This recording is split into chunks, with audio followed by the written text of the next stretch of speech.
Hey YouTube, just wanted to make a quick video. I'm on my lunch and I wanted to talk to you a little bit about what I recorded a couple days ago.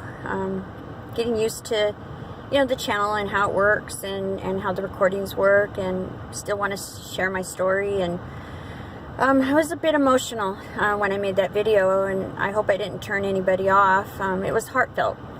And I want people to know that that's not my personality to be so sad, I guess, or I just didn't want to come across as maybe someone who hasn't recovered from the whole incident. It was a very heartfelt message to people that I thought maybe needed, some understanding of who I was. People that have known me have seen a big change in me since I've been able to find the freedom in loving my God and my Christ. And I just wanted to share a couple things. My husband, he was pretty excited about the video that I had made. We were hugging, and he was telling me how proud he was of me and how far I've come. He's a social butterfly, and I'm more of a laid down, quiet, reserved person. But my personality has changed so much. Learning to be open for love is the greatest thing. When you're a Jehovah's Witness, you kind of isolate yourself or distance yourself from worldly people, and now there's a freedom that I find that I'm open to love people a little bit, actually a lot more, but little by little I'm getting there, is what I'm trying to say, is that it's a process, and I'm learning to love people from my heart and not be judgmental or trying to put them in a box where they're just they don't know the truth, so how can I really relate to them? That's not the way Jesus did it. But anyway, I wanted to touch bases and let you know that emotional video is not me, not entirely. I mean, I have my bad days and good days just like everybody else, and I just wanted to share with you how proud my husband was of me for doing this. Hopefully, it'll reach somebody and get somebody on some kind of, a path where they can be active and not be afraid. I want to share with you one of the things that we just learned last night. My husband and I will put on a YouTube video, and we were watching Francis Chan, and he's a great guy, and we were listening to one of his sermons about how important it is to rejoice.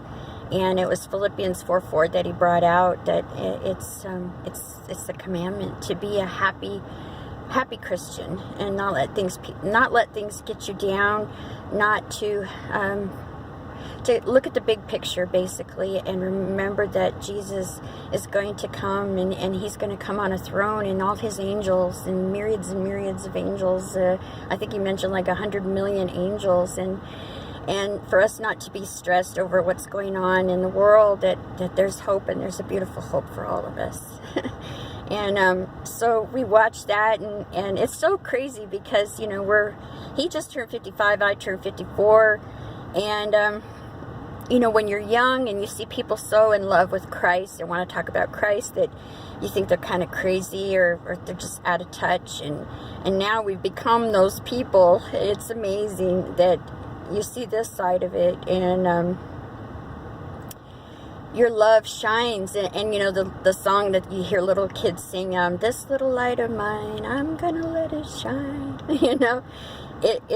Those are so heartfelt now for me, and I just wanted to share that and tell you how much I love you, and my family that has already said hello and wished me the best, and it just means so much to me. And my job, it's funny, I don't have the best of jobs. Where I live, there's very limited kind of choice for jobs, but I work in like a customer service where I talk to people all day, and you have to listen to what they're saying and where they're coming from. You have to use that as a a talent. I mean, you have to really refine listening and discovering and probe and satisfy, basically. I mean, that's kind of a cliche thing, but it's really helped me. And then once in a while I get this call where someone heartfelt will talk to me. And I had a guy that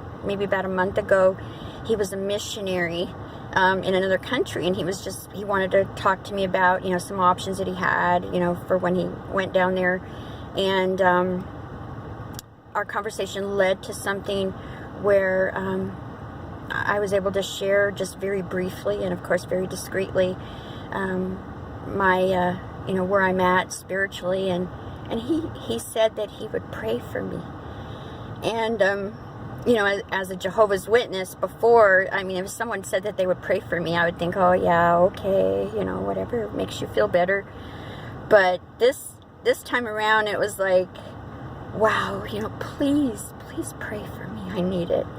And there's a humility and there's a beauty in that, where someone you don't even know wants to pray for you. It's beautiful. And I just wanted to share that. Now, the other thing I wanted to bring up, maybe someone needs to know where to start. I said, start doing your research, right? Well, let me give you an idea of how I started. I didn't want to hear anything on YouTube that was negative or that was just going to be like a bashing thing. So I found someone on there that was more like an apologist.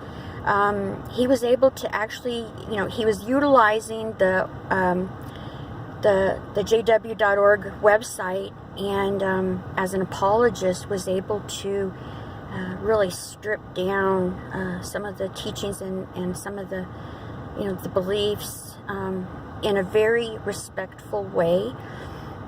His channel is called Watchtower Examination. His name is Winston. I think he's from maybe Jamaica or somewhere like that. But I just started watching his videos, and the very respectful way that he was able to approach, and as an apologist, the beliefs really helped break down those walls and make me understand and help me understand. And I would look up the scriptures, and he puts them right up. He puts scriptures up, and I want to be able to share that